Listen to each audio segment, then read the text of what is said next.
production efficiency. A person in well-functioning economy may have greater resources and incentive to stay in school and accumulate human capital. So it is the combination of both factors.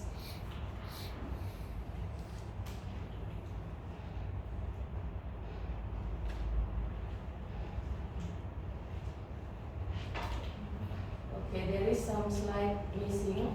Before endogenous growth theory,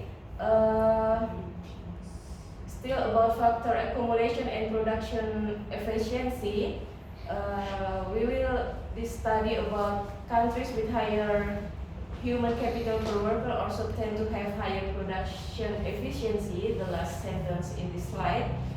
Perhaps the explanation is production efficiency encourages capital accumulation, or capital accumulation has externalities that raise efficiency, and the third is about unknown variable that causes cap accumulation, or maybe the third variable is about the quality of the nation's institution, including government policy making process. Okay, well, now we will discuss about endogenous growth theory. So the difference between endogenous growth theory and the Solow model. Solow model put the technology as exogenous variable, but this theory, endogenous growth theory, put technology as the endogenous variable. And lucky me because learn about it because I will use this theory for the next assignment about research and methodology. Because I'm interested to research about the impact of the technology. Maybe tomorrow I will deliver about it.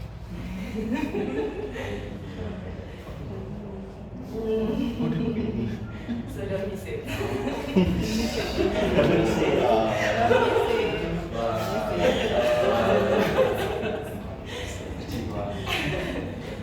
Okay, the Solow model said that sustained growth in living standards is due to technological progress, and the rate of technological progress is exogenous.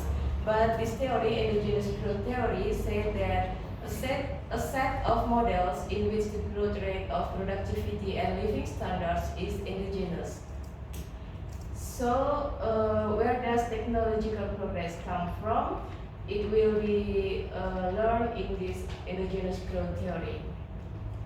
There is a basic model like this. There is production function y equal to A times K, where A is the amount of output for each unit of capital, where A is exogenous and constant, and K is capital stock. Key difference between this model and Solow, MPK is constant here but diminished in Solow, while investment S times Y and depreciation delta times K. So the equation of motion for total capital, delta K equals to S times Y, which is investment, minus depreciation, delta times K. Delta times K equal to investment minus depreciation. If we divide this equation by K and replace Y with A times K, so we will get this equation that delta Y per Y equal to delta K per K and equal to S times A minus depreciation minus delta. Where A is amount of output for each unit of capital.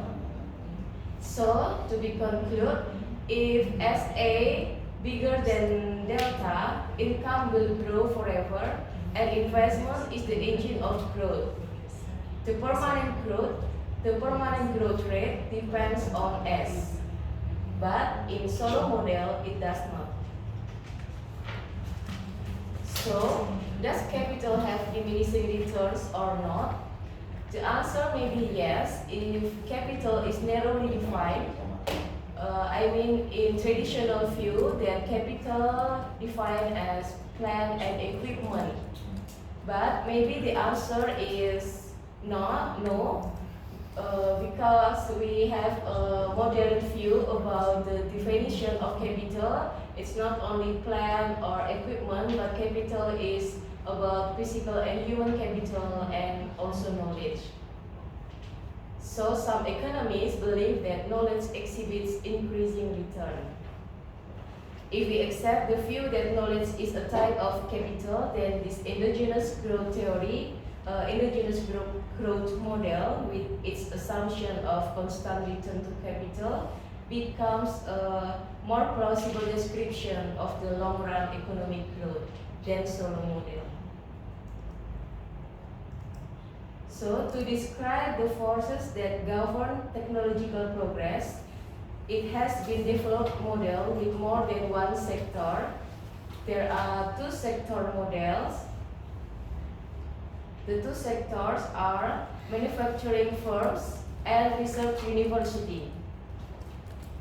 So, there is notation U equal to fraction of labor in research, where U is exogenous, and manufacturing production function is Y equal to function of K and 1 minus U times E times L. E is efficiency per labor, and L is the quantity of the labor.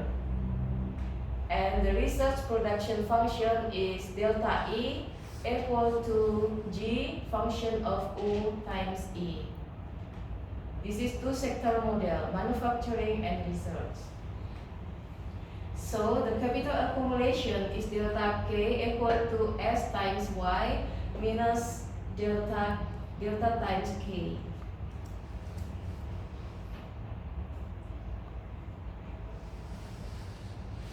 In the steady state, manufacturing output per worker and the standard of living grow at rates delta E per E equal to G function of U.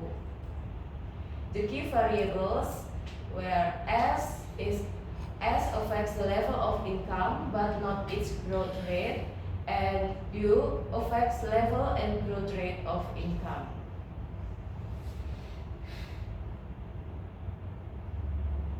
Okay, so the question is, would an increase in U be unambiguously good for the economy? So U determines the growth in stock of knowledge. So U determines the growth in stock of knowledge. S and U affect the level of income. But if I mean S and U, it is affect together. But if it is only U only determines the growth in stock of knowledge. But S and U, both of S and U affect the level of income, and if the S alone affect the steady state growth rate of income. That's the difference between S and U. I hope you understand.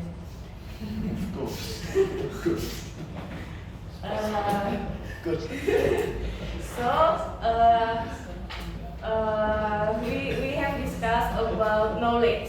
So knowledge is closely related with research and development. There are three facts about research and development in the real world. First one is mass research is done by firms seeking profit. So it is totally focused on the profits, not for public. And second, firm profit from research. Firms get profit from research because new invention can be patented, creating a stream of monopoly profits until the patent expires. And there is an advantage to being the first firm on the market with a new product. And the third, innovation produces externalities that reduce the cost of subsequent innovation. This means that if a company conduct research and development and then invented innovation, then the other companies can copy that innovation or maybe can continue the innovation. But the second company can reduce the cost because it just continue the previous innovation by other country. So much of the new indigenous growth theory attempts to incorporate these facts into models to better understand about technological progress. So is the private sector doing enough research and development? The existence of positive externalities in the creation of knowledge suggests that the private sector is not doing enough research and development, but there is much duplication of research and development effort among competing firms. Estimates about the social return of research and development is at least less than 40% per year. Okay, that's all. So the chapter summary. First, the key results from solo model with technological progress is steady state growth rate of income per person depends solely on the exogenous rate of technological progress. And the US has much less capital than the golden rule steady state. The second, ways to increase the saving rate. First one is by increase the public saving or reduce budget deficit and tax incentive for private saving. And the third summary is about productivity slowdown and new economy. In the early 1970s, the productivity growth fell in the US and other countries, but in the middle of 1990s, productivity growth increased, probably because of the advance in IT, information technology. And the empirical studies, as the fourth summary, the solo model explains balanced growth, conditional convergence, like our class, I said convergence. Maybe our professor, like the USA, if it is described as economical capacity in the world, and maybe Mas Hendrawan India or China, and I just Zimbabwe.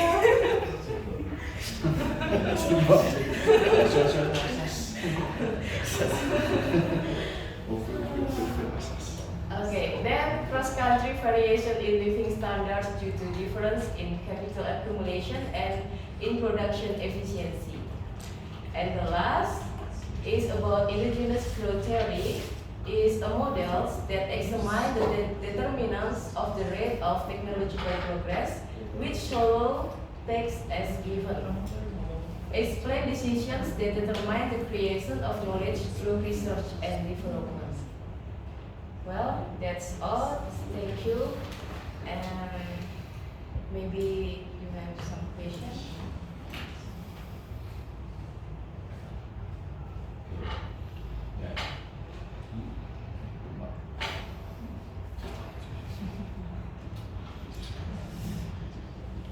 What do you think? Economic growth, complicated. And then economic growth is the puzzle for almost economists. Still puzzle because there are many factors influencing growth. And then the relationship among variables is very complicated.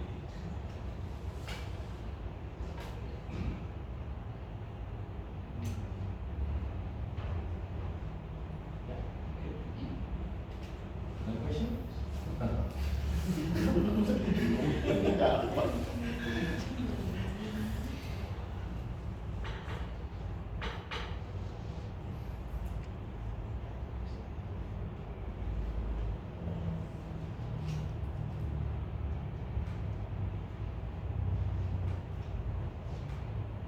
Do you agree with the argument about why there is convergence?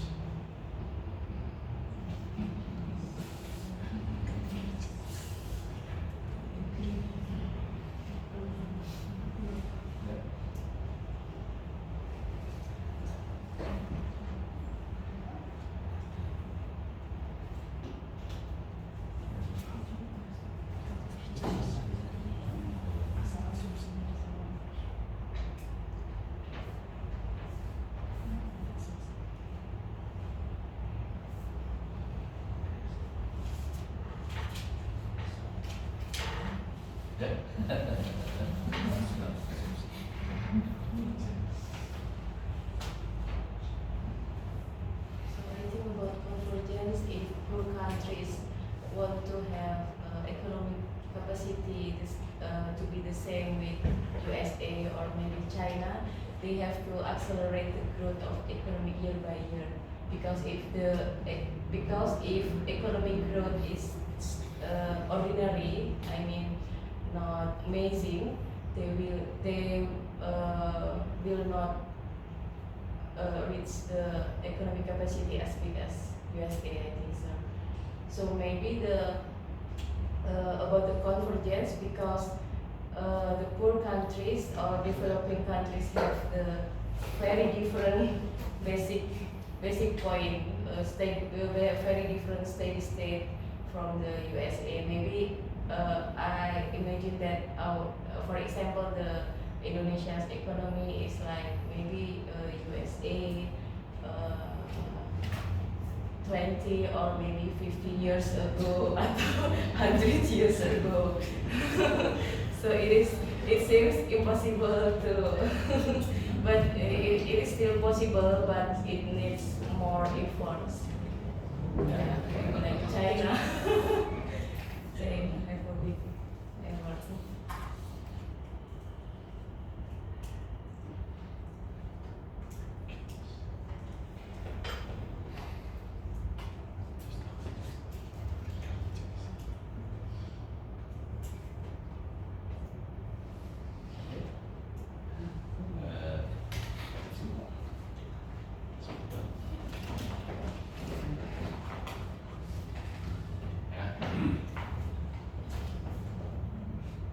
Suppose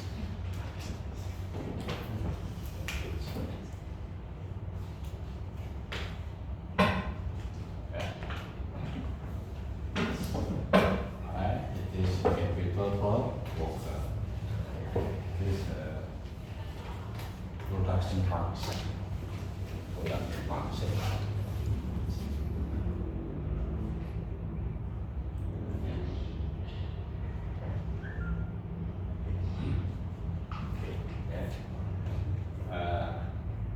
Suppose two countries have the same production function, meskipun tidak mungkin. Ya, oke. This lower K and another country have bigger E. Okay. The country with lower capital level. Yeah, this one. The country with higher lower capital. Okay. Okay.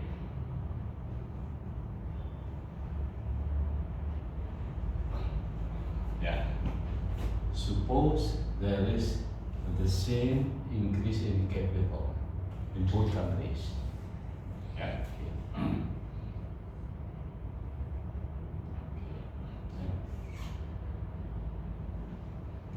See additional capital per worker.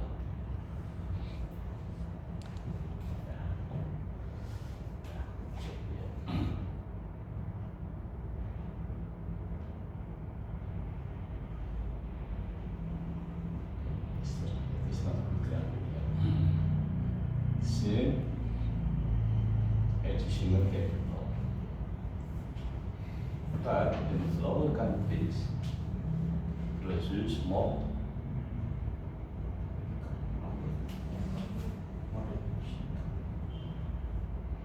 Yeah.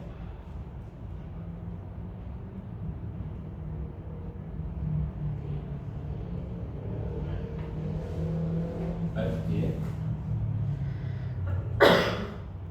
the same additional capital produce smallest increase in output. Yeah. This is why poor countries should grow fast than poor countries when they has the same production function. But in fact, that's what they do. Yeah. But it is what we call absolute convergence. Yeah. Other things equal. Yeah. Education is equal. Yes. Not skala macam. Yeah. But yeah, Nggak mungkin Indonesia and United States the same production function. So, and then absolute convergence and then conditional convergence, controlled by different in education, different in infrastructure, different national. Yeah, okay. And the prediction of Solo come true when we run conditional convergence. Okay, yeah. This is why developed countries grow slow than poor countries. Tetapi Pak, ini adalah absolute convergence. And also for conditional convergence. Ya, jadi in poor country, marginal product of capital, yeah, is higher than in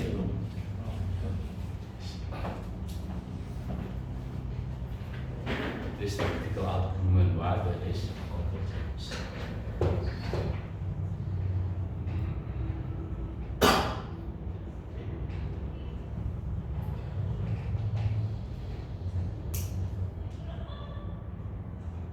And you have to understand that so many factors, including political aspect, social aspect, ya. Jadi harus sama, tidak sama tidak mungkin.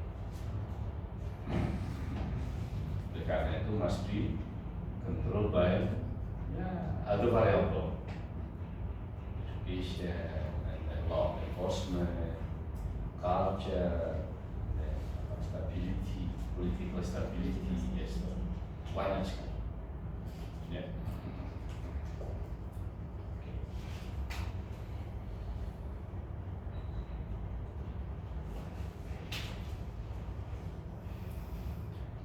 Oke. As we know that Solo say that the growth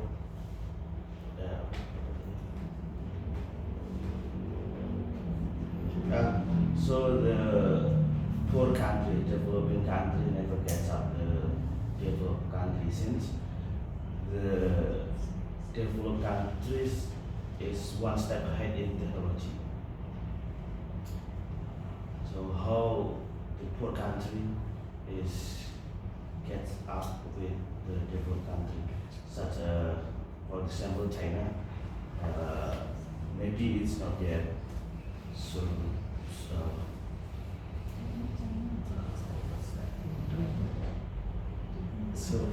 plus the American economy, but maybe in decade they will be the number one economic in the world. You agree with that? Canada gets up since the technology is behind the developed country. So it is impossible for one country to catch up. Do you think? I think in case of technology, maybe poor country can be more open to the development of technology. Maybe they can adopt a new technology that introduced by another country. So the government should more open economy, should impose more open economy related to technology. But I think it is hard. It is quite hard for a poor country to head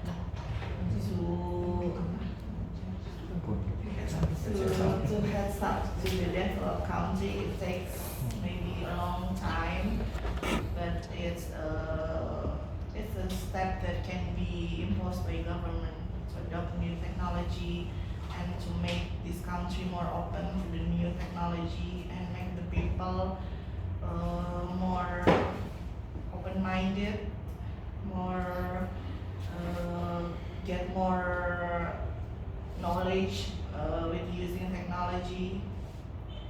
It is quite hard actually, but maybe in 100 years, oh, I don't know. It's a long time. So the government must empower the people and invest more on human capital. Human capital and technology itself, technological industries maybe. Since it's quite hard because maybe we in the developing country not reach the advanced knowledge, and maybe the developed country maybe keep their secret ingredients in the so I think never But we can maybe exchange. pessimistic, but Yeah, but maybe we can exchange our their technology with our production. Maybe. also we steal the technology with spy like China stealing US technology. But it needs expensive amount of money. But in our culture is sometimes consider technology as a contradiction to our national culture. So for Indonesia, in the case of Indonesia, it is one kind of factor that hinder our development of technology in my perspective. So the government must all out to catch up that. Yes, and the people must be open-minded. For the example, China is doing all cost to steal the plasma technology from the Japan. So before they release, they can lose worse. It's very maybe the government would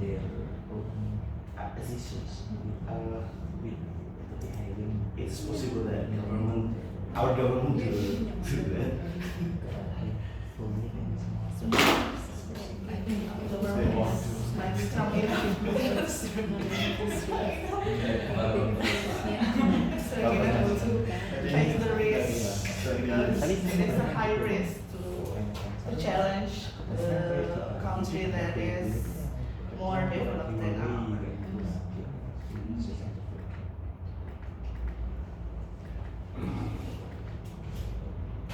Could you display the PowerPoint, please? Not yet.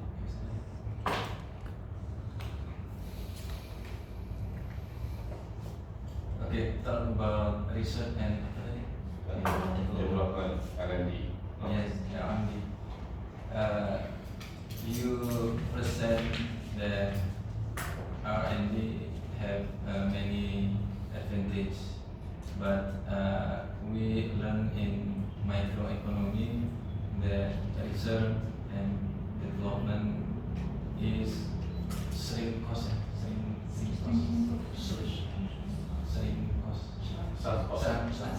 cost. So I think that's why many firms or country have barrier to develop or to take research before produce their product. And how your opinion about that? And secondly, I have analogy. I work at BPS. I think research and development in our country is BPS, I think, because BPS produce the data, and the data it's important to government to take policy and for their problem, but I think the government nowadays not to not to care about the data and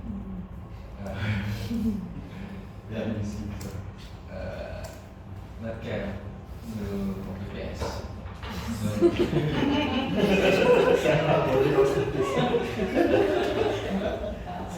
Model statistik.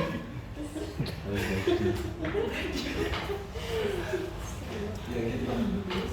Dari pertama dan I think it is identic with the analogy of the poor household and the rich household. We know that the rich household usually spend their expenditure much more in non-food. Maybe for education or to buy ticket, traveling or anything. But the poor household, they spend almost their expenditure for food. So it is analogy, I think, for the country. The poor country will spend more. The expenditure is about how to stay alive, not to. They cannot concern about technology or maybe the research and development because their basic needs is not totally covered by the government, by the ordinary by the expenditure. So they have to concern about that first, then about the research and development. But since our country the economy grow faster and become better day by day, year by year, I think our government have to concern more about technology because about research and development, because research and development can create knowledge, and knowledge is a strategic variable, I think, to develop our country faster. I mean, maybe it is not now, but maybe our government have to concern about that, about research and development as soon as possible, because I work in BPS too, and I know that BPS have a lot of data in economic, in social, in everything, but sometimes we as the employee in BPS still confused about how to conduct the survey, about how to collect the data, but the data of the publication of the data is not maintained well, is not published well, so it cannot do as big as if the data maintains well. I mean, because if the data still become data, not become information to the policymaker, it is useless, or it only garbage, something like that.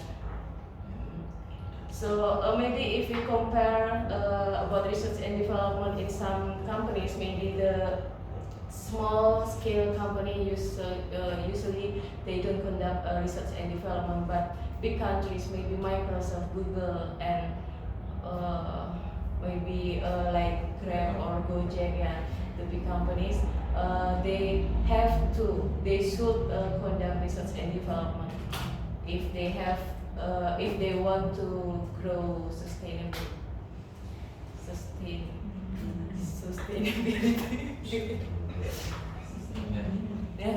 President Jokowi said the data more important than oil.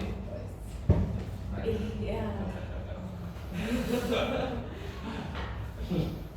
Akan melalui motor terlibat. Pasti Mr. Habibie headcap. Yeah. Pak Habibie, Mr. Habibie. Ya, What do you think? It's like a library workshop. Yeah, Yeah. that's proposal technology, but politically it's not. It's not accepted. Support. Okay.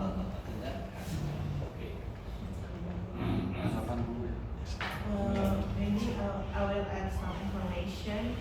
I think the government nowadays already concerned about research and development because I work at the KPM and there is a policy, incentive policy that prioritizes research and development investment. So we give some tax incentive for a company who wants to invest in research and development. I think it is positive strategy from our government to increase the research and development.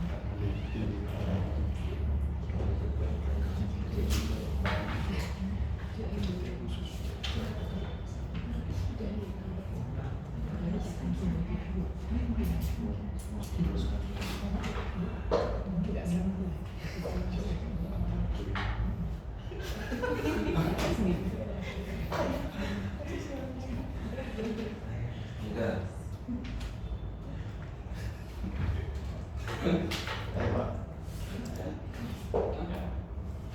I want to have not to ask about the question that is delivered by Mr. Hendrawan about can our country or developing country to catch up advance the developed country.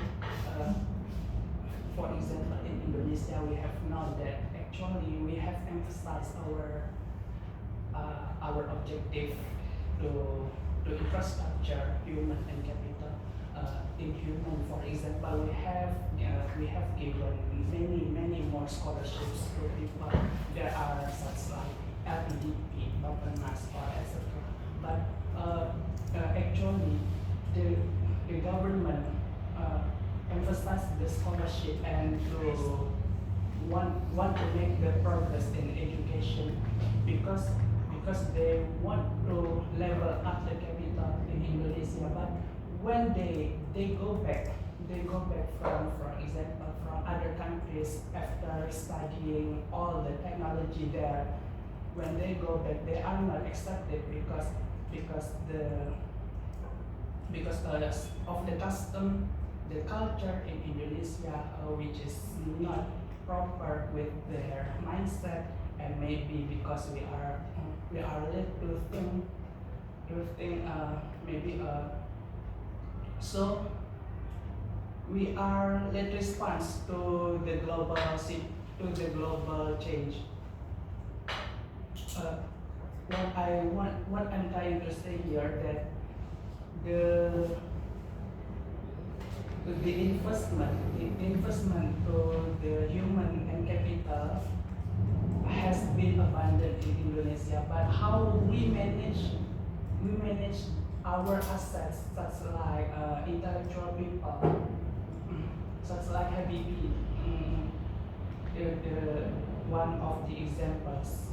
Habibie is one of intellectual people, but what he have is not accepted in Indonesia, and even the copyrights of Habibie is purchased by Germany, and that's why the intellectual property of Indonesian citizen, because it is owned by other countries, so the revenue of the copyrights will not come to our country in Indonesia.